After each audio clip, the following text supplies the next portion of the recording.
এখনো শাহজাহানের বীজ ওখানে আছে কিছু। বিজেপিকে রাজ্যে না আনলে এদেরকে অঙ্কুরে বিনষ্ট করা যাবে না। এদের বীজ এখনো আছে। এরা যেহেতু জেলে বহাল তবিয়তে আছে, ফোন ব্যবহার করছে, বসিরহাটের ফোন থেকে, বসিরহাটের জেল থেকে শাহজাহান ফোনে এগুলো কন্ট্রোল করছে। এর জন্য দায়ী মমতা ব্যানার্জি। মমতা ব্যানার্জিকে না সরালে এই রাজ্যে কখনো আইনের শাসন প্রতিষ্ঠিত হতে পারে না। এই জন্য এসআইআর এর বিরোধিতা করছে তৃণমূল। এই জন্য এসআইআর এর বিরোধিতা করছে তৃণমূল। এই 44টা ভোটার উনি নিজে একটা দিতেন, 43টা অন্য লোক তৃণমূলের লোক গিয়ে দিয়ে আসতেন।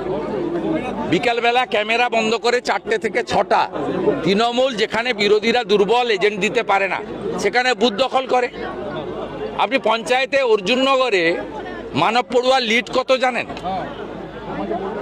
16,000 ভোট আছে, 12,000 লিড দিয়েছে। এইটা হচ্ছে মডেল। গণতন্ত্রে এটা হতে পারে না।